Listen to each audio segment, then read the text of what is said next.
Եվ այսպես Ադրբեջանը հիմա էլ պահանջում է վերահսկողություն Մեղրիի երկաթգծի նկատմամբ, հարգելի հեռուստադիտողներ, այսօր Հայաստանի Հանրապետության արտաքին հետախուզական ծառայությունը հրապարակեց 2026 թվականի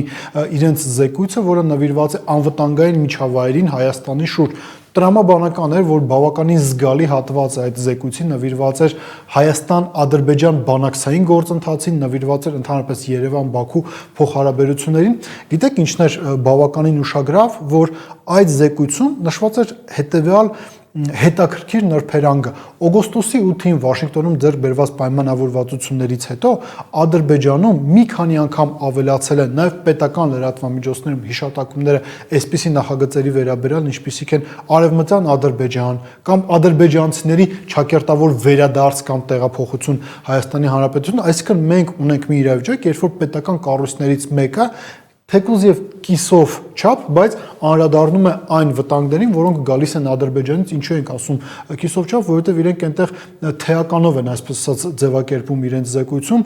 արդյոք սա Ադրբեջանի պաշտոնական դիրքորոշումն է, թե սա պարզապես դիվանագիտական շանտաժի դրսևորում է, այսինքն Ադրբեջանը այս հարցերը բերում է օրակարգ, նպաստելով նրան, որ պաշտոնական Երևանը օրինակ օրակարգ չվերադարձնի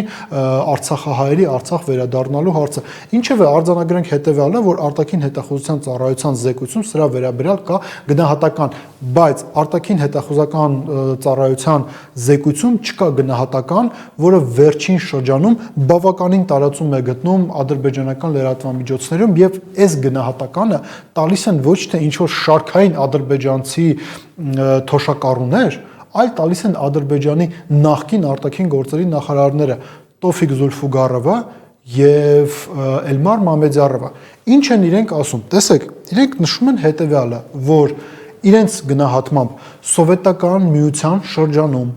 Մեղրիի երկաթգիծը եղել է Ադրբեջանի բալանսին, այսինքն խորհրդային Ադրբեջանը ըստ իրենց վերահսկել Մեղրիի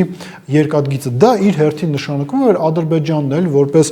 խորհրդային Ադրբեջանի ժառանգորդ իրավունք ունի, բոլոր իրավունքները ունի, սեփականության իրավունքները ունի Մեղրիով անցնող երկաթգծի վերաբերյալ։ Տեսեք, մենք իհարկե այստեղ կարող ենք քննարկել նրբերանգները, իրավական, օրինակ մենք կարող ենք ասել, որ դեռ հարց է այդ երկաթգիծը սովետական Ադրբեջանի թե սովետական Հայաստանի բալանսին է եղել, ով է հող հատկացում իրականացնել այդ ճանապարհը կառուցելու համար։ Մենք նաև կարող ենք ասել հետեւյալը, որ ըստ Ադրբեջանի սահմանադրության Ադրբեջանը ոչ թե խորհրդային Ադրբեջանի, այլ մուսավատական Ադրբեջանի իրավահաջորդն է, հետեւաբար իրենց ձևակերպումները իրականության հետ որևիցե աղերս չունեն, բայց մենք պետք է հասկանանք հետեւյալը. այստեղ խնդիրը ոչ թե իրավական է, այլ խնդիրը քաղաքական է եւ Ադրբեջանում շատ հստակ ձևակերպում են, որ իրենք ունեն խնդիր ոչ թե Հայաստանի հետ բարելավեր հարաբերությունները, այլ Հայաստանից ստանալ մաքսիմումը։ Իսկ մաքսիմումը հետեւյալն է, ոչ միայն անխոչնդոտ կապ Ադրբեջանի մի հատվածից դեպի Նախիջևան Հայաստանի Հանրապետության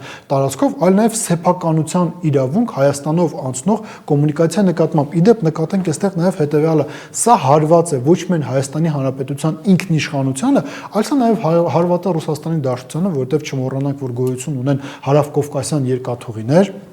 իրենք են տնօրինում Հայաստանով կոնցեսիոն պայմանագրով տնօրինում են Հայաստանով անցնող երկաթգիծը, հետևաբար Ադրբեջանի նախկին արտաքին գործերի նախարարները հարվածում են եւ Հայաստանին եւ հարվածում են նաեւ Ռուսաստանի Դաշնությանը։ Ու սա այն իրավիճակում հարգելի հեռուստատիտողներ, երբ որ Հայաստանի Հանրապետության իշխանությունները իրենք արդեն իսկ բավականին մեծ ետ քայլ են կատարել իրենց իսկ կողմից սահմանված կարմիր գծերից։ Ընդամենը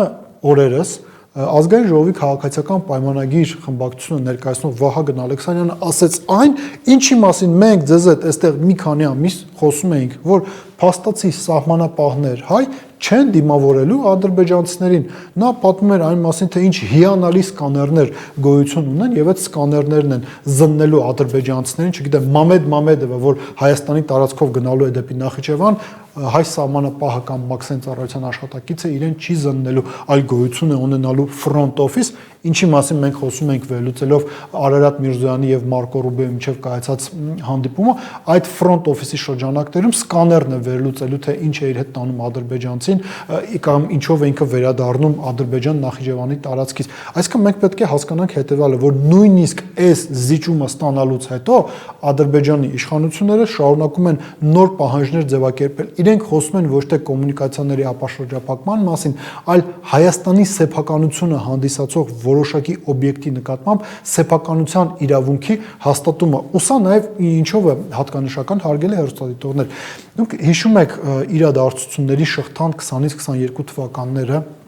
Ջերմուկում տեղի ունեցած իրադարձությունները, Լաչինի միջանցքի արգելափակումը, դրանից բխող բոլոր խնդիրները եւ այլն եւ այդպես շարունակ, ինչ են այստեղից նաեւ ասում իշխանությունները։ Մենք ունենք երրակողմ բանակցությունների ֆորմատ Հայաստան, Ադրբեջան, Ռուսաստան, եւ եթե այդ բանակցությունների ֆորմատի շրջանակներում Ադրբեջանը ինչ որ մի գործողություն է իրականացնում, որը հակասում է պայմանավորվածություններին, իրենք դրանով հարվածում են ոչ միայն Հայաստանին, այլ նաև Ռուսաստանի Դաշնության եւ զարմանալի է, որ Ռուսաստանը որևիցե գնահատական չի տալիս։ Իսկ այստեղ մենք տեսնում ենք, որ Ադրբեջանից կան հստակ գնահատականներ, պետական լրատվամիջոցներով եթեր գնացող գնահատականներ, որոնք վկայում են հետեւյալի մասին. ադրբեջանցիները ոչ միայն այն խոչընդոտ ճանապարհ են ուզում Հայաստանի Հանրապետության տարածքով, այլ փաստացի ուզում են սեփականության իրավունքի հաստատում Հայաստանի տարածքով անցնող կոմունիկացիայի նկատմամբ։ Կրկին ասենք, սա այն պայմաններում, երբ որ գրեթե ամեն միկրո ալիքային վառարանից Հայաստանի Հանրապետության քաղաքացիներին փորձում են համոզել, որ թրիպը, որը հանդիսանում է միջազգային ներդրում, ապահովում է Հայաստանի Հանրապետության անվտանգությունը եւ տարածքային ամբողջականությունը եւ նաեւ ամփոփելով մեր այսօրվա զրույցը, գալով մեր զրույցի հիմնական այդ ամփոփիչ մասին այսպես ձևակերպենք, մենք պետք է հասկանանք հետեւյալ հարգելի հեռուստադիտողներ, արտաքին հետախուզական ծառայության կողմից ներկայացված զեկույցը ինքը բավականին համապարփակ փաստաթուղթ է։ Այնտեղ իսկապես կան գնահատականներ, որոնք շատ դեպքերում հակասում են նույնիսկ իշխանությունների կողմից ասպարեզ բերվող թեզերին, բայց մենք պետք է հասկանանք հետեւյալը, որ ճիշտ է մենք ունենք այդ զեկույցը, բայց մյուս կողմից մենք ունենք քաղաքական իշխանություն, որը այն իրավիճակում, երբ որ ադրբեջանցիները փորձում են հաստատել Հայաստանի Հանրապետության տարածքում եղած կոմունիկացիայի նկատմամբ իրենց սեփականության իրավունքը, զբաղված են նրանով, որ պատրաստվում են համերգի, դրանից բխող բոլոր հետևանքներով։ Մտածեք այդ մասին։